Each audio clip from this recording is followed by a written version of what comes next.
1 to 13 says, Sometime after Jesus crossed to the far shore of the Sea of Galilee, that is the Sea of Tiberias, and a great crowd of people followed him because they saw the miraculous signs he had performed on the sea. Then Jesus went up on a mountainside and sat down with his disciples. The Jewish Passover feast was near. When Jesus looked up and saw a great crowd coming toward him, he said to Philip, Where shall we buy bread for these people to eat? He asked this only to test him, for he already had in mind what he was going to do. Philip answered him, 8 months' wages would not buy enough bread for each one to have a bite. Another of his disciples, Andrew, Simon Peter's brother, spoke up. Here is a boy with 5 small barley leaves and 2 small fish, but how far will they go among so many? Jesus said, Have the people sit down. There was plenty of grass in that place, and the man sat down, about 5,000 of them. Jesus then took the loaves, gave thanks, and distributed to them. When they had all had enough to eat, he said to his disciples, Gather the pieces that are left over. Let nothing be wasted. So they gathered them and filled 12 baskets with the pieces of.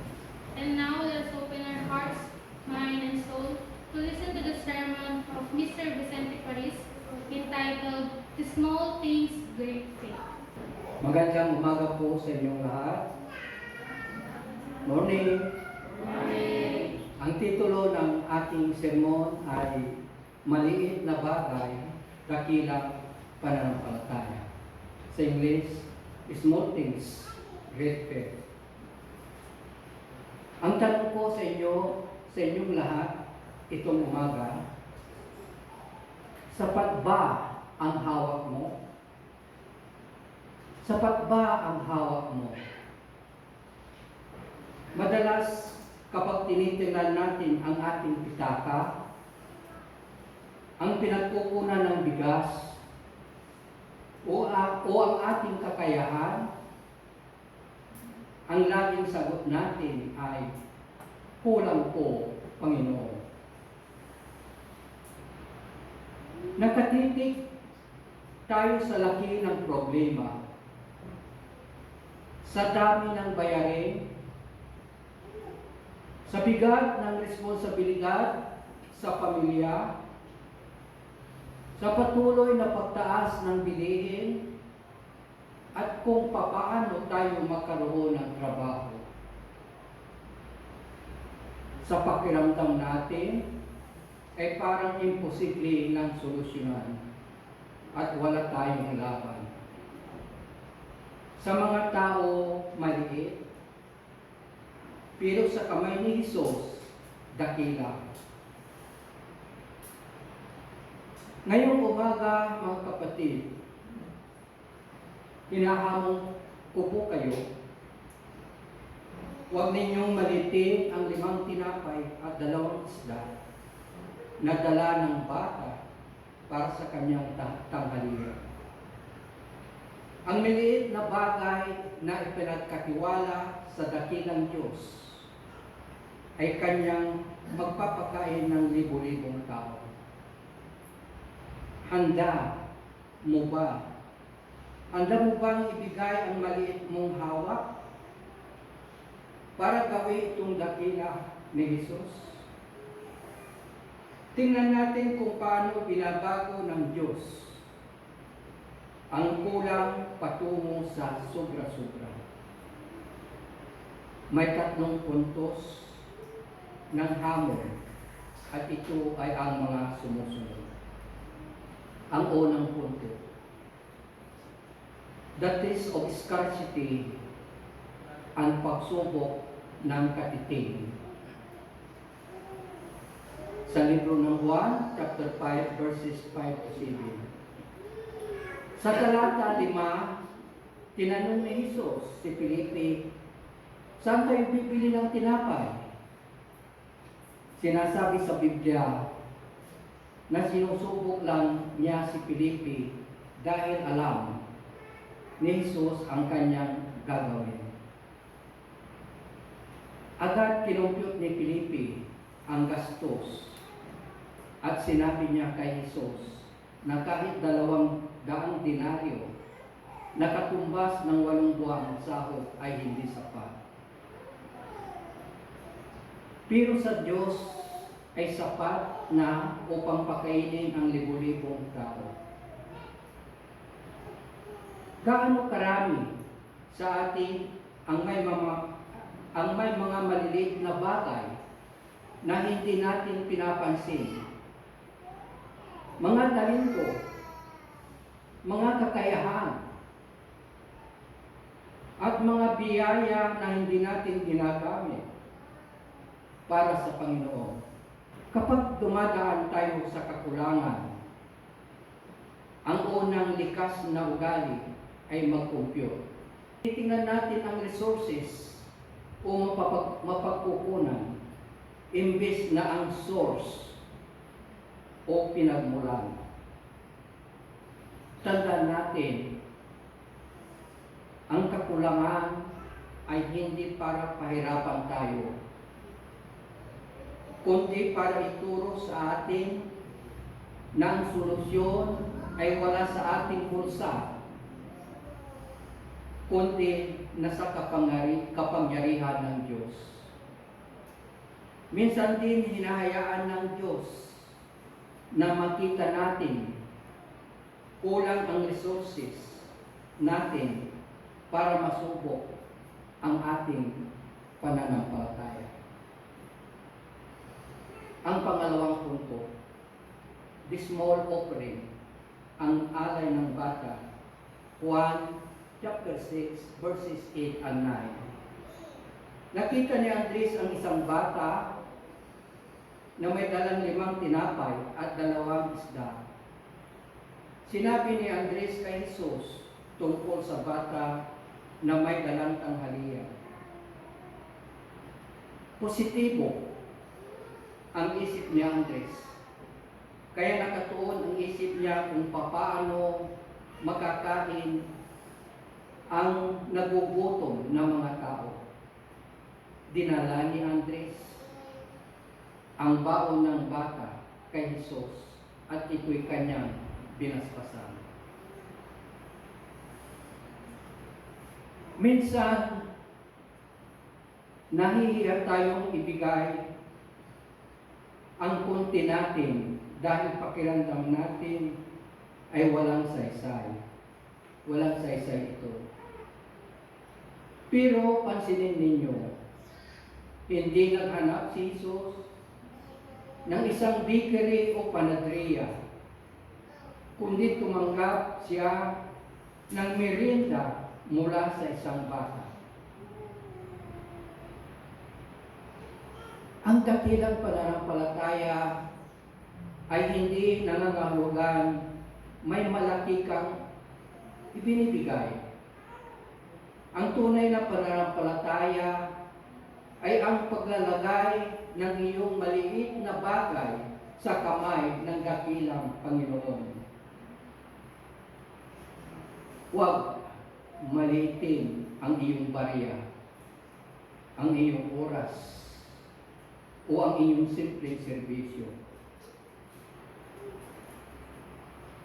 Hindi kailangan ng Diyos ng malaking talento o malaking bagay. Ang kailangan niya ay pusong handang magbigay na kung ano ang meron. Ang pangatlong punto, the miracle of multiplication, ang himala ng pagdami. Sa libro ng Juan, chapter 6, verses 11 to 13. Ang himala o milagro ng pagdami ay isang pagpapakita ng kapangyarihan ng Diyos. Ito ay isang paalaala sa atin na ang Diyos ay may kapangyarihan na gawin ang mga imposible at siya ang makapagbibigay ng lahat ng ating pangangailangan. Ang himala ay hindi lamang para sa mga tao noon, kundi para sa atin ngayon, upang magtiwala tayo sa Diyos at mag-alay ng ating mga maliliit na bagay sa Kanya. Tandaan po natin na ang himala o milagro ay hindi nangyari habang nasa bag ng bata ang tinapay. Hindi nangyari ang milagro nung yung tinapay ay nasa bag niya. Nangyari ang milagro nang ibinigay ito ng bata at basbasan ni Jesus. God multiplies what is surrender. Kapag hawak mo ang iyong resources, kontrolado mo ang limit. Pero kapag binitawan mo ito para sa Panginoon, para sa Panginoon, ang limitasyon niya ang iiraw at ang Diyos ay walang limitasyon. Naririto ang isang ina. Ang kwento ng isang ina na halos gumuho ang mundo dahil nawala ng trabaho ang kanyang asawa. May isang ina na umiiyak sa kusina dahil isang pirasong itlog na lang ang natira sa kanilang lalagyan. Pero 3 ang nagugutom niyang anak. Sabi niya, Panginoon, anong magagawa nito? Kulang na kulang itong isang itlog. Pero bago niya ito lutuin, hinawakan niya ang mangkok, nanalangin, Lord, ito lang ang meron ako. Maliit ito pero ibinibigay ko sa inyo. Basbasan mo ko ito. Himay-himay niya ang itlog at hinaluan ng maraming tubig para maging sopas. Sa pagkainan, hindi lang nabusog ang kanyang mga anak, kundi nakaramdam sila ng kakaibang kapayapaan.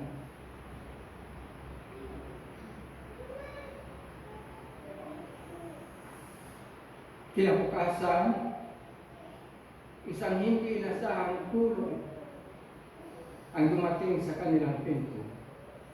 Isang sako ng bigas mula sa isang kaibigan. Ang himala ay hindi nagsimula sa sako ng bigas. Nagsimula ito ng pasalamatan ng nanay ang isang itlog na hawak niya sa gitna ng kanyang kakulangan.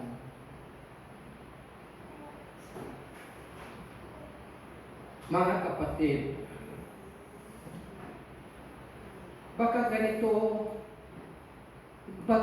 rin ang pakiramdam mo sa pamilya mo ngayon.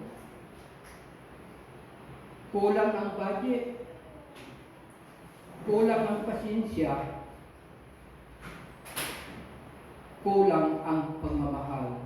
Huwag kang tumitig sa kulang. Ibigay mo ang maliit na mayroon ka sa kamay ni Jesus at panoorin kung paano niya ito gagawing sobra-sobra para sa inyong lahat.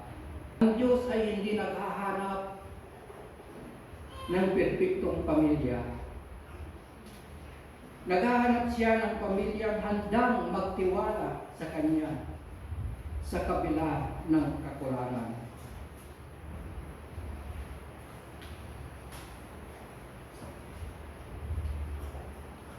Ano ang limang tinapay at 2 isda mo ngayon? Inulit ko po, ano ang 5 tinapay at 2 isda mo ngayon? Baka ito ay isang maliit na talento, isang kunting budget sa bahay, o isang pusong pagod, pero gustong maglingkod. Huwag kang tumitig sa laki ng iyong pangangailangan, halip tumitig ka sa laki ng iyong Diyos. Ang hamon ko sa iyo, kapatid, ibigay mo ang maliit na mayroon ka ng may malaking pananampalataya. Manalangin tayo. Panginoon, narito ang aming konti. Kulang pa ito sa aming tingin, pero sapat ito sa iyong kamay. Basbasan mo ang aming pamilya, ang aming trabaho, ang aming buhay. At tulungan mo, Panginoon, ang mga naghahanap ng trabaho. Dahil ikaw lang, Panginoon, ang makakatulong at masasandalan nila. Wala silang malalapitan, kundi sa iyo lang, Panginoon. Wala silang bakod, wala silang mayroon silang malaking panampalataya. Gawin mo kaming daluyan ng iyong himala. Sa ngalan ni Jesus, Amen. Sa ngalan ng Ama at ng Anak at ng Espiritu Santo, Amen. May our Almighty God bless us all. Thank you. Good morning po.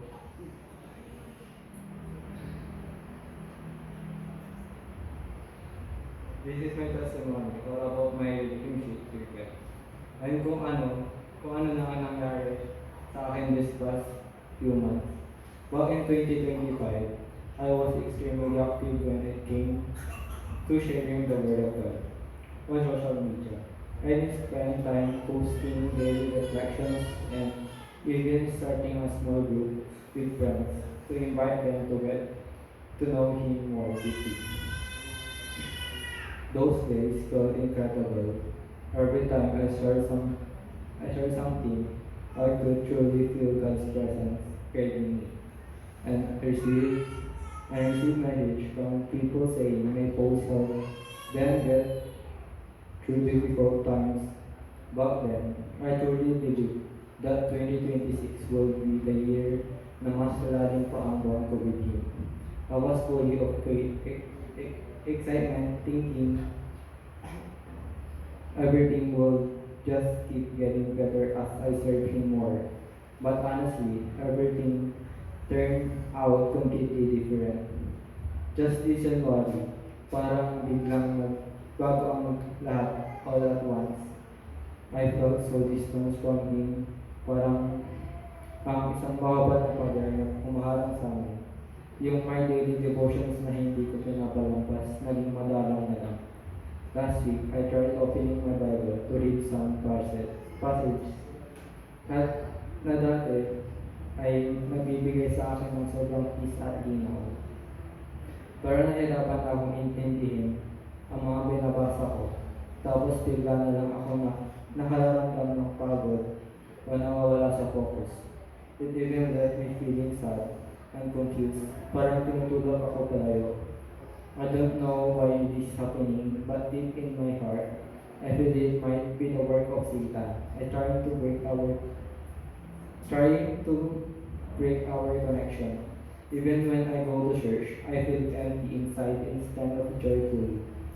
But I keep praying hard every single night and morning kasi alam ko naman na God is stronger than Satan. And I'm holding onto His promise that He will never leave me nor forsake me. I trust that even though I can feel Him right now, He's working in my life to bring me back closer to Him. And this week again, I started to read His words, not because someone said to me that I need to read them. I read it because I want to. I read it because I know that day God had a purpose and a message for me to what was starting in His Word. I'm very thankful to God that even though I drifted so far from Him before, He still accepted and opened the door for me. Yun lang.